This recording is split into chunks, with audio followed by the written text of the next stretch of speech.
Pelaku terus menghubungi korban hingga akhirnya pada 13 November lalu malam datang menjemput korban dari rumah temannya.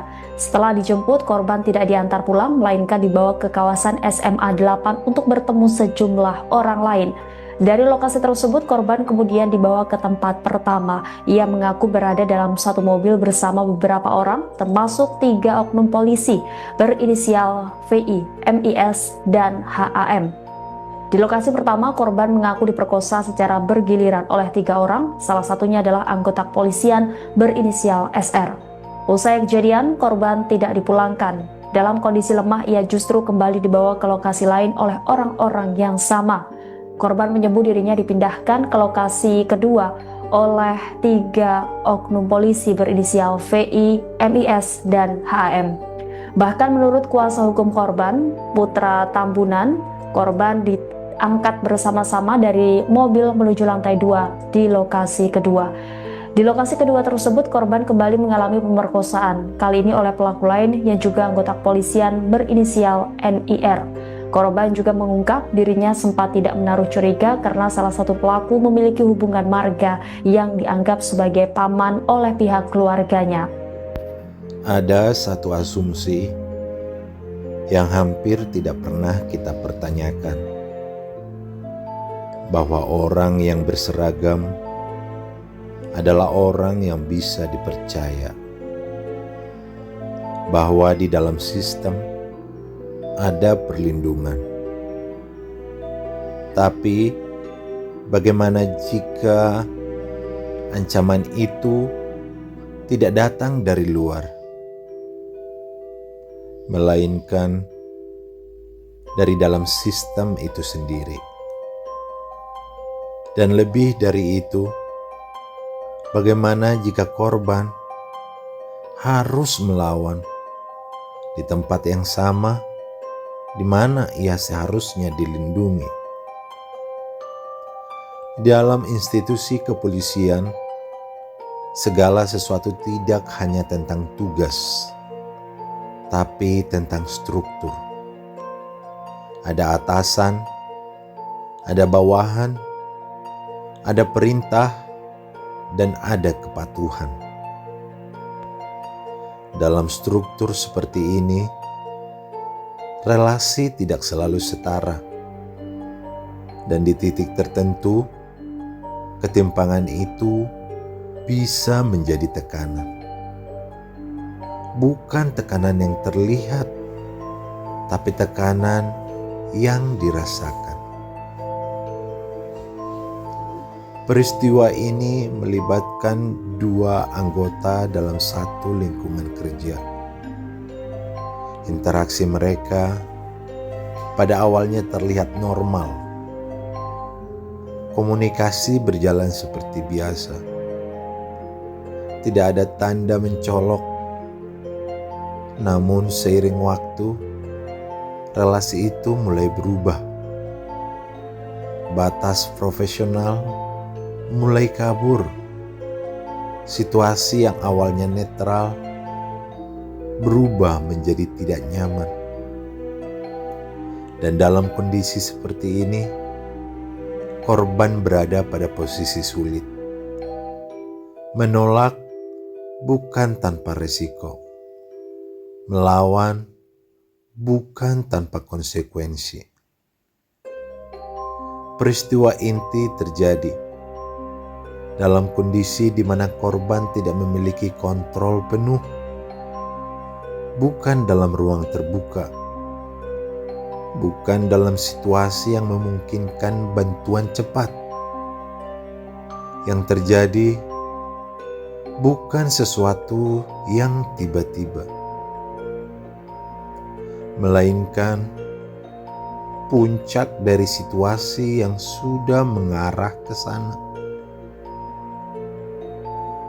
Dalam momen itu, yang paling terasa bukan hanya kejadian itu sendiri, tapi ketidakberdayaan.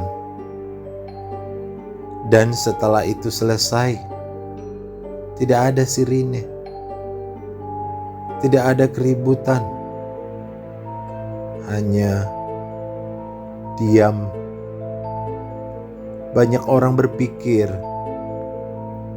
bagian tersulit adalah saat kejadian terjadi. Padahal seringkali yang paling berat adalah setelahnya. Korban harus kembali ke realitas, kembali ke lingkungan yang sama, melihat orang-orang yang sama, berpura-pura semuanya baik-baik saja. Namun di dalam dirinya tidak ada yang sama lagi. Ada ketakutan, ada kebingungan, dan ada satu pertanyaan besar. Jika aku bicara, apa yang akan terjadi padaku? Di titik ini, korban berada di persimpangan. Diam berarti mencoba melupakan, namun luka tetap ada. Berbicara berarti menghadapi sistem, dan sistem itu bukan sesuatu yang kecil. Ada struktur, ada nama, ada kekuasaan. Namun pada akhirnya keputusan itu diambil. Korban memilih untuk berbicara. Setelah laporan dibuat, proses dimulai.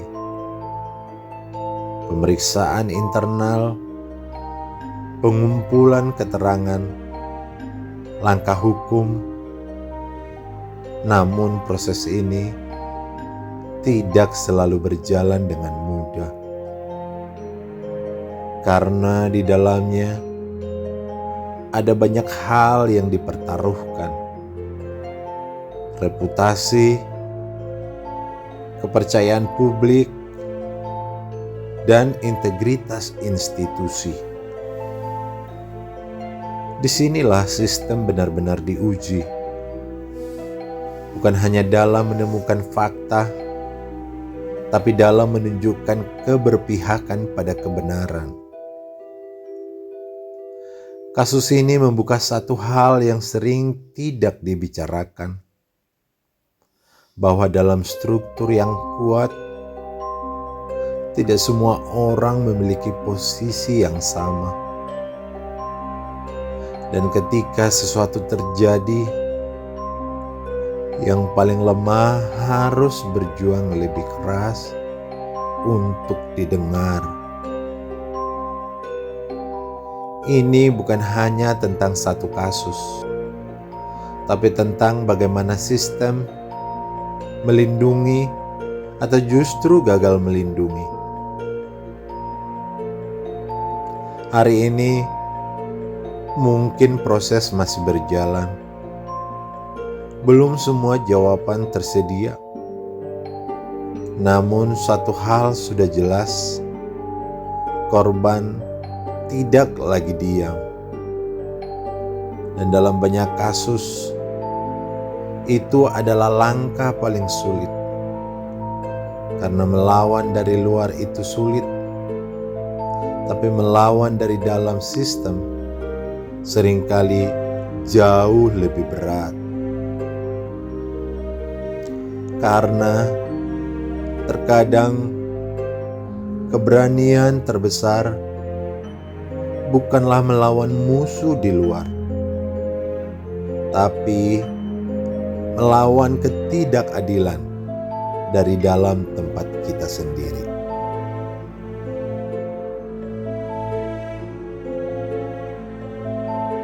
Agar saya lebih semangat lagi membuat video berikutnya, jangan lupa subscribe, bunyikan lonceng notifikasinya, like, dan komen bahkan share video ini.